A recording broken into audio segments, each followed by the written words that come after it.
y'all, it's your boy Rico. And Sam. And today it is X, and we are talking about chromosomes, XXXY, but more so intersex. Yes.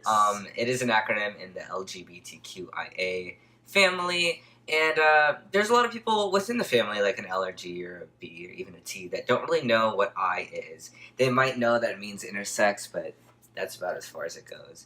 And I also have a lot of friends that are allies that are straight or cis, and they come to me asking what intersex really means. We wish we did have someone intersex to interview because they know better than we do. All we're giving right now is just factual information for the most part. Kind of like we did for non-binary, we featured our friends because we are binary. Yeah. But unfortunately, we don't know anyone that's out knowing that they're intersex to interview. Yeah. Yeah, so basically what intersex means is that your sexual characteristics don't match, necessarily the binary, like male or female, and that can mean that you're either born with both genitals or, it actually doesn't even have to show. Right. It can all just be, in your chromosomes, in your genes. Some people don't even know that they're intersex, or some people don't find out until later in their life, when puberty happens. Yeah, exactly. You can have, XY chromosomes, but not be able to grow hair. Mm-hmm. You can have hidden testes, but visibly, you're seen as a woman. Yeah, sometimes it'll never show. You'll never know unless you get tested and your chromosomes are looked at, or when puberty hits, all that fun stuff. Yay. Yeah. Puberty's hard enough, y'all.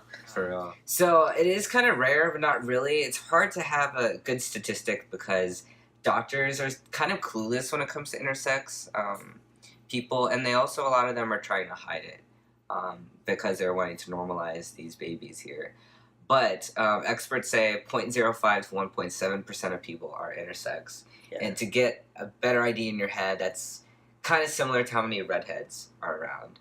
So if you are friends with a lot of redheads, I'm sure you know someone that's intersex. But not even knowing it. Yeah, maybe you don't know, maybe they don't even know. Yeah, that kind of shook me, to be honest. I've known a lot of redheads in my life, and I only know one open intersex person in my life, which, I could know plenty of intersex people that just aren't open, but that still shook me, the fact that it's the number of redheads, that's nuts. Mm-hmm. Yeah. So a lot of people are asking what is the difference between transgender and intersex? What is the difference? Intersex, it's more so a medical condition, it's a biological condition. And it's not something you can just choose to identify with. It's just something that is how you are, that's how you're born. Yeah. As opposed to transgender is more of a gender identity thing, you know what I mean? You're still born transgender, but, mm-hmm. Yeah, I guess it's still different. Yeah. Yeah. Yeah, you can't, no one can one day just realize, oh my god, I just realized I'm intersex. But you can realize you're trans. Yeah. You can't realize you're intersex. Exactly. You can't realize, you have an extra chromosome or something. Yeah.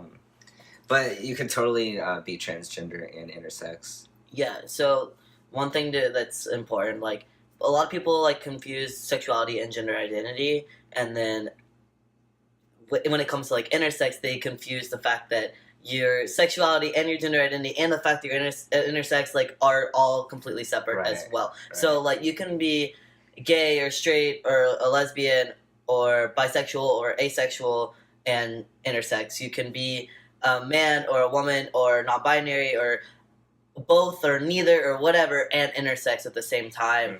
Mm-hmm. You can be transgender and intersex, and actually the person that I know that is intersex is a transgender woman, and the messed up thing is that the reason that she is transgender is because when she was younger, her parents decided to make her a boy.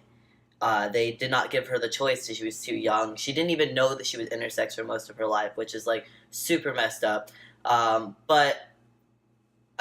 When she was born with both genitalia, and they chose to make her a boy. And so she spent her whole life knowing that she wasn't a boy, and she had the whole transgender experience, being no, this isn't my body, this isn't what I want to be. And after coming out of transgender, she realized she was intersex and born with both parts, and that they took that right away from her and made her into a man, which is super messed up. How did she find out? They told her. The doctors or her parents? I think her parents told her. Oh, that's late. Yeah. Yeah, they didn't tell her until she was like already like a grown adult, which is like super messed up, y'all.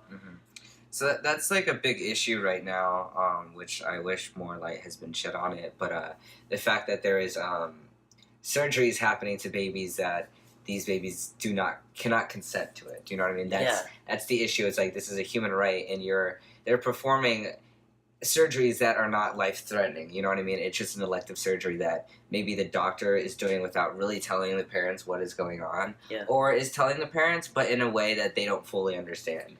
Yeah, so like the thing that's important to understand about it is like these things are irreversible. Like once the doctor's like, "Hey, your child's intersex, but we're gonna fix that by making them appear more binary and making them have like one like more of like a prominent characteristic than the other, like doing a vaginectomy or doing whatever like decide to do, and those things can never be changed. Like my friend never had the choice to decide if she wanted to be a man or a woman. Like she never had the ability to choose because that choice was taken from her. And that's what's happening to these kids, is that like their parents are deciding for them at a young age, like, oh well, we wanted a boy, so we're gonna make you a boy, or we wanted a girl, so we're gonna make you a girl.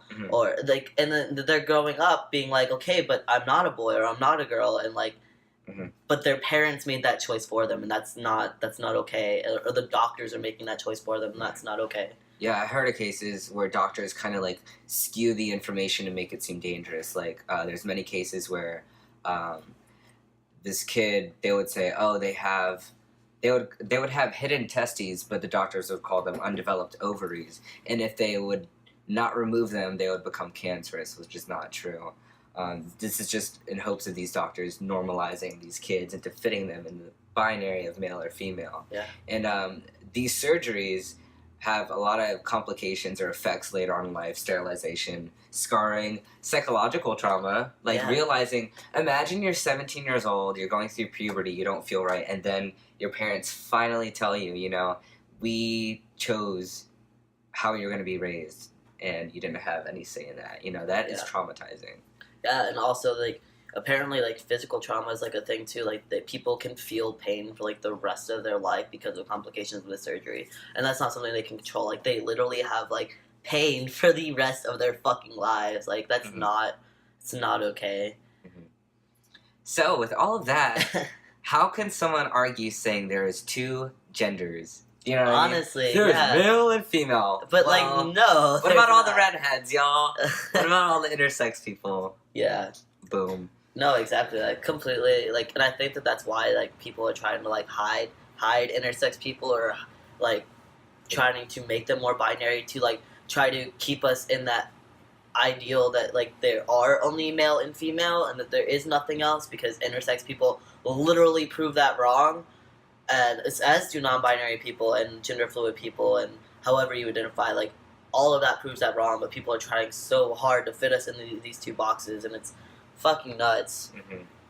But yeah, moral of the story, if you have a child that's intersex, you don't get to make that choice. Like, let the kid fucking decide themselves. Let them grow up with both genitalia or both like whatever the defining characteristics that make you know that child is intersex. Let them decide. Like they can do those elective surgeries later on in life that they feel comfortable with that, or you can just normalize their bodies for how they came and tell them that their body is normal and their body is okay, because it is.